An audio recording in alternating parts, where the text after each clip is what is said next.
Je passe la parole. Alors, on a la délibération qui suit concerne l'ouverture des commerces le dimanche en 2018 et pas 2017. 2017, on l'a voté l'année dernière. Donc cette ouverture des commerces, la loi donne la possibilité d'ouvrir une douzaine de dimanches. Après, chacun peut penser ce qu'il veut de l'ouverture des commerces le dimanche. C'est un vrai débat, hein, mais je ne vais pas m'étendre sur le sujet, il y en a qui le feront certainement. On a de tradition l'autorisation pour 5 dimanches pour les commerces de voitures. C'est un peu la pratique habituelle, on le fait aussi ici, puisqu'il y a encore un commerce de voitures qui demande chaque année à ouvrir un dimanche. Donc ça, on le fait de manière systématique. Et puis, ce qui concerne les dimanches avant Noël, qui font l'objet de demandes expresses de la part des commerçants et des grandes surfaces, il est de tradition que la métropole essaye de faire quelque chose de coordonné à l'échelle de la métropole. Et cette année, nous avons laissé travailler ceux qui voulaient bien travailler, c'est-à-dire des représentants du patronat et des représentants des salariés. Et on a attendu leurs propositions. Ça n'a pas été sans échange au départ avec la métropole, mais on a attendu leurs propositions qui sont arrivées il n'y a pas très longtemps. Et donc ces propositions, vous les connaissez, on vous les a envoyées, hein, parce qu'au départ, quand on a fait la délibération, on attendait, on n'avait pas encore le résultat de ces propositions du patronat et des salariés. Et donc les propositions sont les suivantes. Vous auriez en 2018 le 14 janvier un dimanche dans le cadre des soldes, donc 14 janvier 2018. Ensuite, vous auriez le 16 décembre, c'est-à-dire pas le dimanche qui est juste avant, mais le dimanche un peu avant. Vous auriez le 16 décembre une ouverture pour l'ensemble des commerces. C'est toujours prévu de 12h à 19h, hein, ces autorisations, parce que il y a déjà des magasins qui peuvent être ouverts le dimanche pour l'alimentation, des choses comme ça. Donc ça, c'est tradition, ça entre pas dans le cadre de ces ouvertures de dimanche.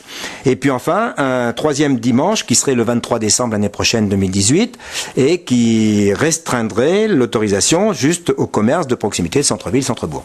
Donc voilà l'essentiel de.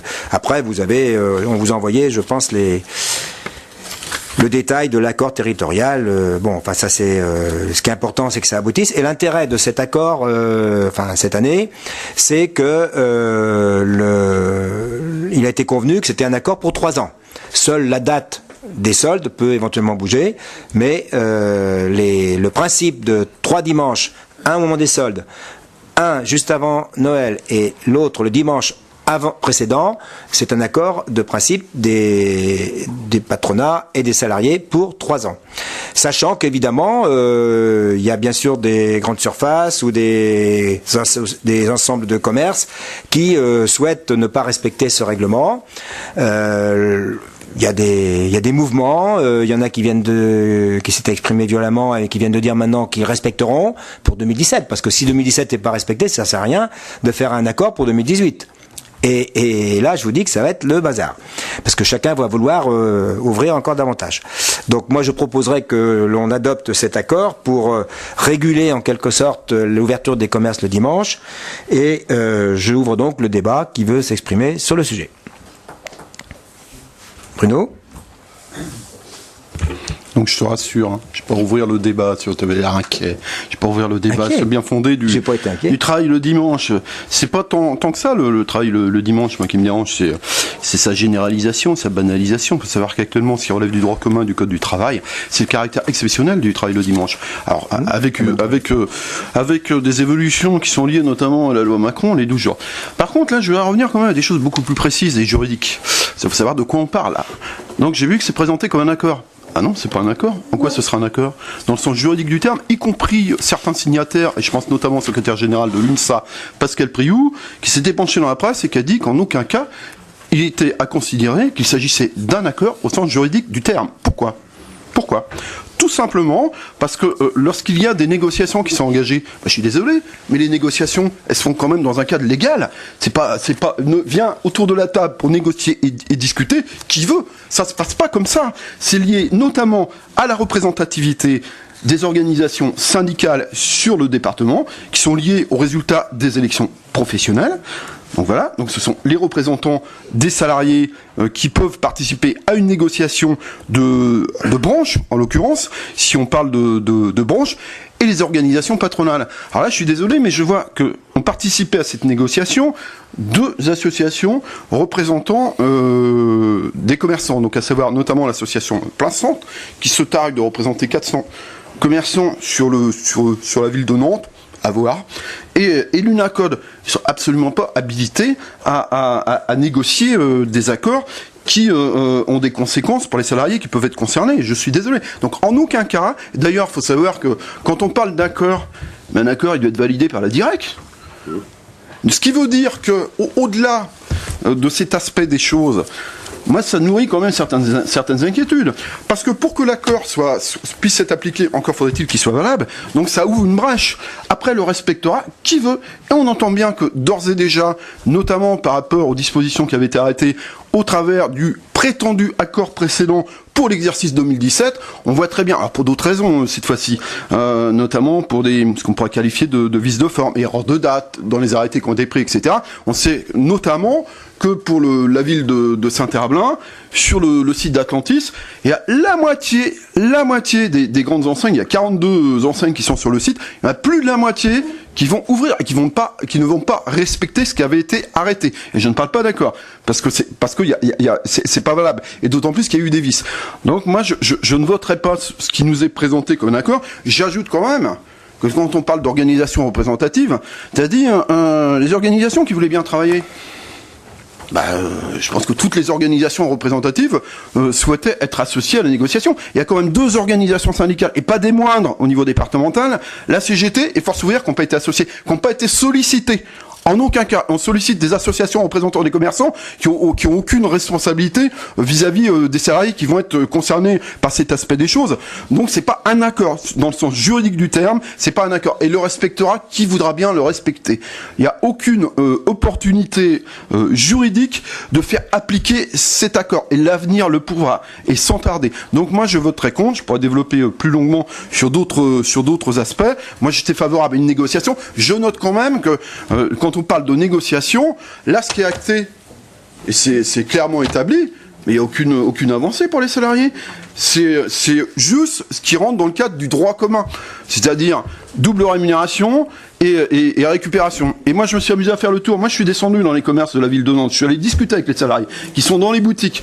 Pour la plupart, moi, je discute avec eux pour savoir comment ça se passait. Ils m'expliquaient, mais on a une rémunération double. Ah oui, d'accord. Oui. J'ai par contre la journée de récupération. Ah ben non. Puis dans d'autres boutiques, c'était une journée de récupération et pas de rémunération double. Donc faut bien imaginer, il est illusoire de penser que notamment les choses se passeront sur volontariat. Il n'y a pas de volontariat, je suis désolé. C'est le lien de subordination qui s'applique, ça c'est le premier point. Et deuxième point, y compris sur l'application du droit commun en ce qui concerne le code du travail, c'est très aléatoire aussi. Voilà. Donc pour l'ensemble de ces raisons, moi je voterai contre. Alors, je pense qu'on se méprend sur le terme d'accord, parce qu'il ne s'agit pas d'un accord au sens d'un accord de branche, etc. C'est un accord qui essaye de réguler, et ce sur quoi je vous propose de voter, c'est simplement d'accorder une dérogation au repos nominal en relation avec les dispositions qui ont été adoptées, c'est-à-dire les dates que je vous ai indiquées. Il ne s'agit pas de valider l'accord qui est, entre guillemets, si on veut, qui n'est pas un accord dans le cadre d'une entreprise, c'est évident, et avec les limites qu'il a, etc. Ça, je partage tout à fait. Simplement, on vous propose de réguler pour les Soriniens, puisque c'est moi qui dois signer un arrêté municipal précisant ces 3 jours-là, point barre, de 12h à 19h, et puis sorti de là, c'est tout. L'accord en question, c'est un accord entre guillemets, c'est sûr, c'est pas la même chose qu'un accord à l'intérieur d'une entreprise, c'est tout. Ça n'a rien à voir. Et puis après, bon, moi, qui est invité, j'en sais rien. Moi, c'est pas mon problème. C'est voilà. Non mais une précision, mais non mais attends, laisse-moi finir. Je dis c'est simplement voilà, et c'est eux qui se sont débrouillés entre eux. Moi, j'en sais rien. Voilà. Donc, est-ce qu'il y a d'autres interventions sur le sujet ? Oui, Frédéric ? Moi, j'aimerais bien qu'on me reprécise les choses, c'est pas une question de compréhension, vis-à-vis de la loi qui peut prévoir l'ouverture de 12 dimanches, 12 dimanches par an, c'est-à-dire, admettons qu'on ne vote pas d'accord. Admettons qu'on vote pas d'accord. Qu'on ne vote pas d'accord.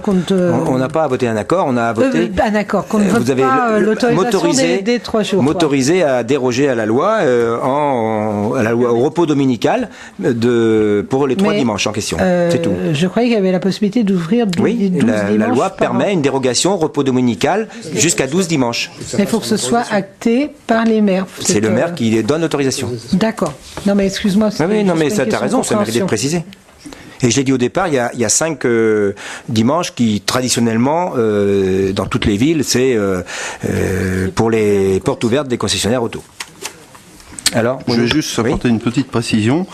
C'est qu'au départ, vous vous souvenez qu'avant 2014, le président de Nantes Métropole, qui était Jean-Marc Ayrault, s'était toujours opposé parce qu'il y avait des demandes, tous les ans, ça revenait sur le tapis pour l'ouverture avant les fêtes. Donc il avait toujours refusé d'engager les choses. Donc à partir de 2014, donc il y a une rupture avec tout ça, et sur une base qui pouvait s'entendre par ailleurs. L'idée, c'était de dire les commerces de proximité, notamment sur le centre-ville de Nantes, sont en difficulté économique pour diverses raisons. Donc liées au déplacement, pas facile, notamment au moment des fêtes, de se déplacer sur Nantes, problématique de stationnement, etc. La concurrence avec les hyper et les galeries marchandes.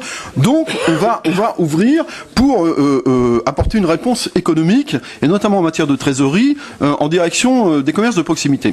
C'est quelque chose qui pouvait tout à fait s'entendre et se comprendre. Moi, je note quand même, j'ajoute aussi que quand il y a un emploi de créer sur le secteur de la grande distribution, il y a 3 emplois de supprimer au sein des commerces de proximité. J'ajoute juste cette précision. Là, je constate quand même que par rapport à ce qu'était la philosophie de départ, maintenant, on étend aussi l'opportunité d'ouverture aux hyper et aux galeries marchandes. Donc, quid de la défense des commerces de proximité ? Alors, est-ce qu'il y a d'autres interventions ? André ? Oui, moi ça me gêne beaucoup cette histoire d'ouverture du dimanche. Je suis contre de toute façon. Et je suis très embarrassé de la position à prendre, bien évidemment. Mais moi je me dis toujours que si on ne veut pas ouvrir le dimanche, il ne faut pas y aller, c'est tout. Donc si on ne va pas dans les magasins le dimanche, les magasins fermeront. Donc moi là-dessus, je suis très ferme. Je suis contre l'ouverture des commerces le dimanche. Alors, dans le cadre d'une situation où ça pourrait partir à tous les sens, la proposition des 24 maires, c'est bien de réguler et donc de limiter cette ouverture à partir de ce qui a été discuté entre des représentants patronaux et des représentants syndicaux, c'est toujours dit comme ça, et donc pour essayer de réguler la situation. Et après, si vous êtes d'accord, je signerai un arrêté pour 2018. Qu'est-ce que les 24 maires font si ce qui a été dans l'accord n'est pas respecté ? C'est bien la question juridique que je posais. Qu'est-ce qu'ils feront ? Voilà. Quelle est l'opportunité juridique d'obligation de respect de cet accord ? Il n'y en a aucune. Jusqu'à présent, ça s'est fait sous forme de négociation, de discussion. On est toujours pour dialoguer, même avec ceux qui ont du mal à vouloir dialoguer. Pour l'instant, l'année dernière, au moment du vote de ces dérogations, Beaulieu avait dit « moi j'ouvrirai en 2018 ». Bon, maintenant il a arrêté.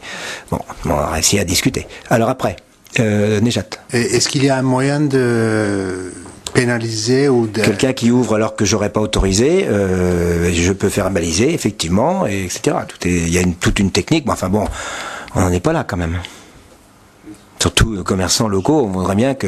Il y a eu une demande particulière d'un commerçant des Sorinières qui n'avait pas compris ce qu'on avait voté l'année dernière et qui voulait ouvrir le 31.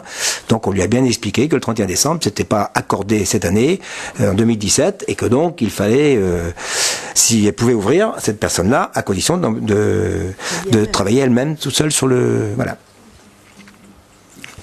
Peut me permettre tout ce qui a valeur juridique, effectivement, tu as raison, là je suis d'accord avec toi. Cette fois-ci, c'est l'arrêté municipal. Absolument. Pas l'accord qui présente l'arrêté municipal. On ne vote pas sur l'accord ce soir.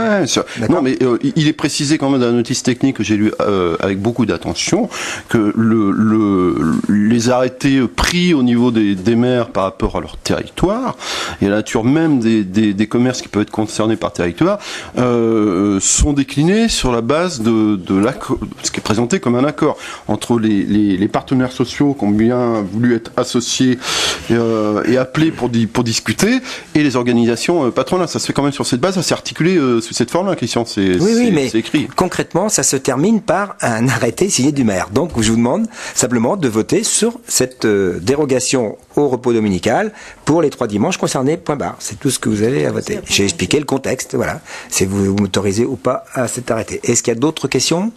D'autres interventions? Donc je mets aux voix. Alors, qui est contre?